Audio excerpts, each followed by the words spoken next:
Hello everyone, welcome once again in my YouTube channel इनके career academy. तो देखिए, अभी हम लोग क्लास 10th के फिजिक्स को पढ़ रहे हैं, जिसमें आपको पहला चैप्टर पढ़ाया जा रहा है प्रकाश का परावर्तन यानी रिफ्लेक्शन ऑफ लाइट। और यहाँ हम पिछले वीडियो में आपको बताए थे अवतल दर्पण में प्रतिबिंब कैसे बनता है, उसके 6 स्थितियों का हम लोग चर्चा किए थे।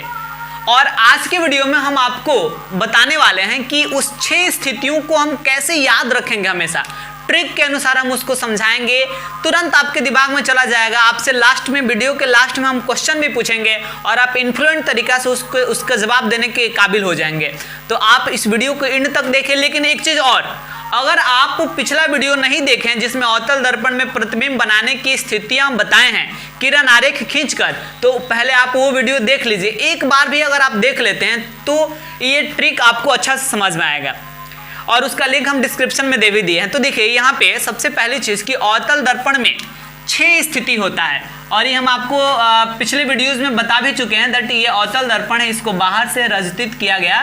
और ये हो गया हमारा ध्रुव, यहाँ पे हो गया फोकस, यहाँ पे हो गया वक्रता केंद्र। तो यहाँ पे 6 स्थिति कैसे होगा। पहला स्थिति जब वस्तु ध्रुव और फोकस के बीच हो, दूसरा स्थिति जब वस्तु फोकस पे हो, तीसरा स्थिति जब वस्तु फोकस और वक्रता केंद्र के बीच हो, चौथी स्थिति जब वस्तु वक्रता केंद्र पर हो, पांचवी स्थिति जब वस्तु वक्रता केंद्र और अनंत के बीच हो, और छठी स्थिति जब वस्तु वक्र अनंत पर स्थित हो और अनंत से प्रकाश की किरण को मंगाया जा रहा हो। ठीक है, तो इस प्रकार ये 6 कंडीशन है, और किस कंडीशन में कहाँ प्रतिबिंब बनता है, कैसा प्रतिबिंब बनता है, इन सबको जानना है। अब देखिएगा, तो आप अगर पिछला वीडियो आप देखे हैं तो इतना चीज तो आपको याद ही होगा कि जो पहला स्थिति है, यानी जो स्थिति फर्स्ट है, जब वस्तु कहाँ स्थित रहता है, स्थिति फर्स्ट में जब वस्तु होता है ध्रुव और फोकस के बीच। वस्तु कहाँ होता है, पहला स्थिति में ध्रुव और फोकस के बीच। और इस पहली स्थिति में प्रतिबिंब कहाँ बनता है, तो आपका प्रतिबिंब बनता है दर्पण के पीछे। हम अभी बोले ना कि पहला वीडियो इससे पहले वाला अगर आप देखे हैं, पूरा समझ में नहीं भी आया, हालांकि आप देखेंगे ध्यान से तो जरूर समझ में आएगा।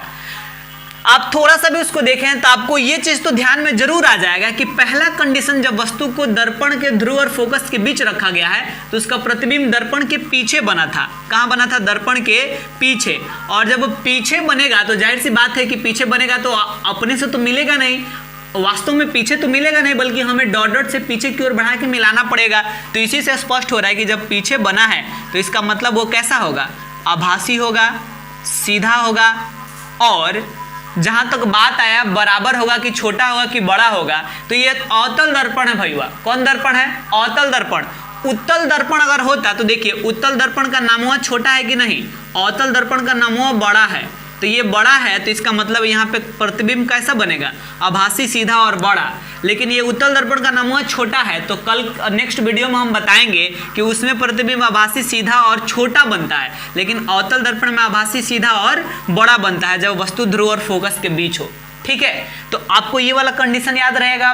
दूसरी स्थिति, स्थिति सेकेंड। आप कहेंगे कि सर ये भी हमको याद है, क्या है स्थिति सेकेंड। स्थिति सेकेंड है कि जब वस्तु जो है जब फोकस पर स्थित हो, वस्तु फोकस पर स्थित हो, तब क्या होगा, जब वस्तु फोकस पर स्थित होगा तब उसका प्रतिबिंब कहाँ बनेगा भाई, उसका प्रतिबिंब बनेगा अनंत पर। अब आप कहेंगे कि सर ये क्यों याद रही। देखिए, ये किस तरह याद रहेगा, फोकस में कई गो अक्षर है, 1 2 3, 3 गो मतलब अक्षर दिख रहा है आपको फोकस में, अनंत में 1 2 3। अरे वाह, मजा आ गया। फोकस पर वस्तु होगा तो प्रतिबिंब कहां बनेगा, अनंत पर बनेगा। और लास्ट कंडीशन हम यहां लिख रहे हैं, देखिए यहां लिख दिया हम स्थिति 6। लास्ट कंडीशन कहां वस्तु को रखना है, अनंत पर। लीजिए, लास्ट कंडीशन में हम वस्तु को कहां रख दिए, अनंत पर। तो हम बोले थे ना, अदला के बदला, यानी जब वस्तु फोकस पर था भैया तो प्रतिबिंब बन रहा था अनंत पर। तो जब वस्तु को अनंत पर ले गए तो प्रतिबिंब कहां आ जाएगा, फोकस पर। बदलाव तो लेना ही है ना। तो ये भी चीज आपको याद रहेगा। अब इसमें भी 3 अक्षर, इसमें भी 3 अक्षर, ऐसे ही आप ध्यान में रखिए ना क्या जाता है। ठीक है, अब देखिए, जब प्रतिबिंब अनंत पर बनेगा तो कभी भी जब आपको अनंत का बात आए तो समझ लीजिए कि बाप रे, अनंत पर यानी बहुत बड़ा होगा। अनंत का मतलब बहुत बड़ा। तो देखिए यहाँ अनंत पर प्रतिबिंब बन रहा है, इसका मतलब प्रतिबिंब बहुत बड़ा होगा।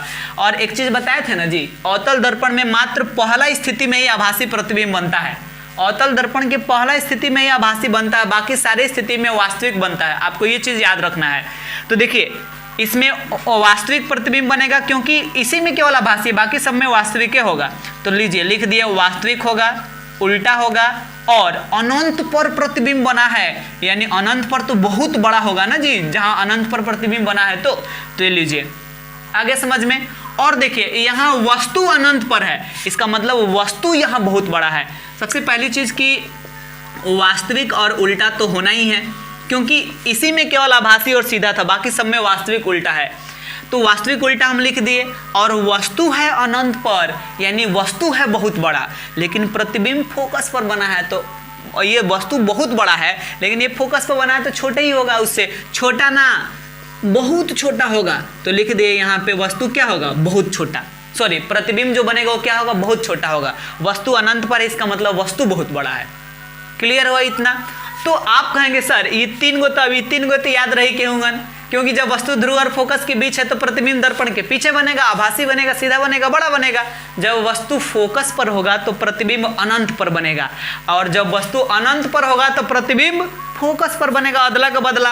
अब देखिए तीन गो और बच रहा है, इस तीन गो को भी हम याद करवा रहे हैं। देखिए कैसे, तो पहले हम आपको चौथा स्थिति याद करवा रहे हैं। लीजिए यहाँ पर हम लिख दिए स्थिति 4, चौथा स्थिति। तो आप याद कीजिए जब वस्तु को हम सी पे रखे थे ना तो नीचवा से प्रतिबिंब वो सी पे बन गया था, याद आ रहा है? जब वस्तु को हम सी पे रखे थे तो प्रतिबिंब भी कहाँ बन गया था, सी पर ही बन गया था। यानी चौथा स्थिति आपका क्या था, जब वस्तु वक्रता केंद्र पर हो, वक्रता केंद्र पर यानी सी पर, तो उसका प्रतिबिंब भी कहाँ बन गया था भैया, उसका प्रतिबिंब भी बन गया था वक्रता केंद्र पर ही। अब आप कहेंगे हाँ सर याद आ गया, वक्रता केंद्र पर ही बना था, सी पर रखे थे तो सी पे ही बन गया था। जब यहाँ था, यहाँ का प्रतिबिंब यहीं बन गया तो इसका मतलब वह प्रतिबिंब क्या होगा, वस्तु के बराबर है, क्योंकि जहाँ रखे तो वहीं बन गया तो वस्तु के बराबर होगा। और वास्तविक और उल्टा तो हम पहले ही बता दें कि फिक्स है कि बाकी सारी स्थिति में वास्तविक और उल्टा होगा। तो देखिए जब वस्तु वक्रता केंद्र पर हो तो प्रतिबिंब वक्रता केंद्र पर ही बनेगा, जो वास्तविक उल्टा और वस्तु के बराबर होगा। अब आप कहेंगे सर हाँ ये दो स्थितियाँ जो बानू, तीसरा स्थिति या पांचवा ये भी क्लियर हो गया, ये भी क्लियर हो गया, ये भी क्लियर हो गया, ये भी क्लियर होगा। तीसरा और पांचवा में थोड़ा सा दिक्कत है। तो देखिए तीसरा और पांचवा में भी आपको दिक्कत अब नहीं होगा। देखिए कैसे, तीसरा कंडीशन क्या कहता है जी, तीसरा कंडीशन यहाँ लिख दिए स्थिति थर्ड। स्थिति थर्ड में वस्तु को आपको कहाँ रख लेना है, लीजिए लिख दिए वस्तु फोकस और वक्रता केंद्र के बीच, फोकस और वक्रता केंद्र के बीच। तब देखिए इसका प्रतिबिंब कहाँ बनेगा। आपको थोड़ा सा भी हम बोले ना रटवाएंगे नहीं, ट्रिक से ही आपको याद हो जाएगा।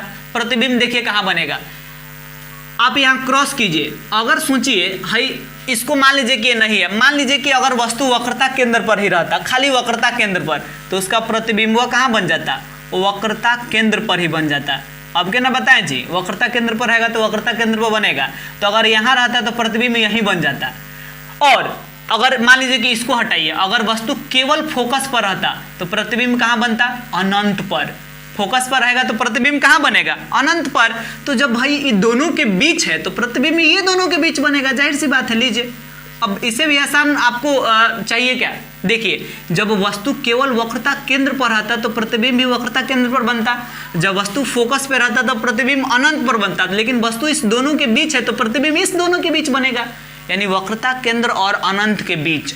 और ये तो फिक्स है भैया, वास्तविक होगा, उल्टा होगा और क्या होगा, वस्तु से बड़ा होगा। वास्तविक, उल्टा और वस्तु से बड़ा होगा, ठीक है। क्योंकि अभी देखिए यहाँ पे बहुत बड़ा था तो यहाँ पे बड़ा होगा, यहाँ बराबर होगा और यहाँ छोटा होगा। देखिए एक ऑर्डर में ये अरेंज हो रहा है, यहाँ बड़ा, यहाँ भी बहुत बड़ा, यहाँ बड़ा। अब देखिए घट रहा है, बराबर, छोटा, बहुत छोटा, तो ये वाला छोटा बनेगा। अब देखिएगा ये स्थिति कौन सा है, ये स्थिति 5। एकदम आसानी से ये भी आपको याद होने वाला है। स्थिति 5 में बोलिए वस्तु को हम कहाँ रखें, तो रख दिए वस्तु स्थिति 5 में बताए थे वक्रता केंद्र और अनंत के बीच, जब वस्तु वक्रता केंद्र और अनंत के बीच हो। अब देखिएगा प्रतिबिंब कहाँ बनेगा भैया इसका, तो अगर वस्तु केवल अनंत पर रहता तो प्रतिबिंब बन जाता फोकस पर, ठीक है, और वस्तु जो है रहता वक्रता केंद्र पर, तब प्रतिबिंब कहाँ बन जाता, वक्रता केंद्र पर ही बन जाता। लेकिन वस्तु इस दोनों के बीच में है तो प्रतिबिंब भी क्या होगा, इस दोनों के बीच में ही बन जाएगा, ठीक है, और वास्तविक होगा, उल्टा होगा और वस्तु से छोटा होगा, ठीक है, वस्तु से क्या होगा, छोटा होगा। अब ये 6 स्थिति है जो आपको हम एक बार फिर से रिकॉल कर दिया, आपको याद हो गया। अब देखिए हम आपसे क्वेश्चन पूछते हैं यहां से।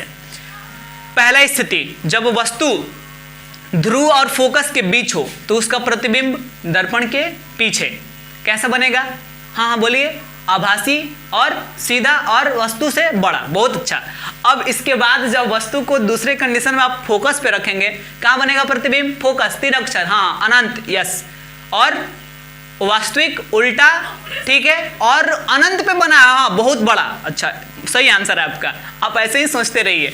अब इसके बाद तीसरा स्थिति, जब वस्तु को फोकस और वक्रता केंद्र के बीच रखा गया तो प्रतिबिंब कहाँ बनेगा, फोकस और वक्रता केंद्र, तो वक्रता केंद्र पर रहता तो वक्रता केंद्र पर बनता, फोकस पे रहता तो अनंत पर, यानी प्रतिबिंब बन जाएगा वक्रता केंद्र और अनंत के बीच, वास्तविक, उल्टा और वस्तु से बड़ा, वाह। जब वस्तु को आप वक्रता केंद्र पर रखेंगे, चौथी स्थिति, वक्रता केंद्र पर ही रख दिए तो प्रतिबिंब, यस, वो सी पे रखे हैं, हाँ, सी पे ही बन जाएगा, यानी वक्रता केंद्र पे ही बन जाएगा, वास्तविक होगा, उल्टा होगा और वस्तु के बराबर होगा। बहुत बढ़िया। आपको बस इस चीज को ऐसे रिवीजन करना है कि याद रहिए। अब इसके बाद 5वीं स्थिति, जब वस्तु को वक्रता केंद्र और अनंत के बीच रखें, अनंत पे रखेंगे तो फोकस पे, वक्रता केंद्र पर रखेंगे तो वक्रता केंद्र पे, यानी फोकस और वक्रता केंद्र के बीच बनेगा, वास्तविक, उल्टा और अब छोटा हो रहा है, यानी वस्तु से छोटा बनेगा।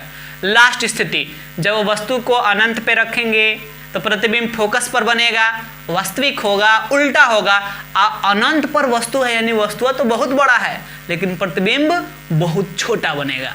क्लियर हुआ? तो उम्मीद करते हैं कि आपको आज का वीडियो काफी अच्छा लगा होगा। तो आज हम लोग इतना ही रहने देंगे और अगले वीडियो में हम अवतल दर्पण के बाद उत्तल दर्पण में समझाएंगे दैट उत्तल दर्पण में वस्तु का प्रतिबिंब कैसे बनता है।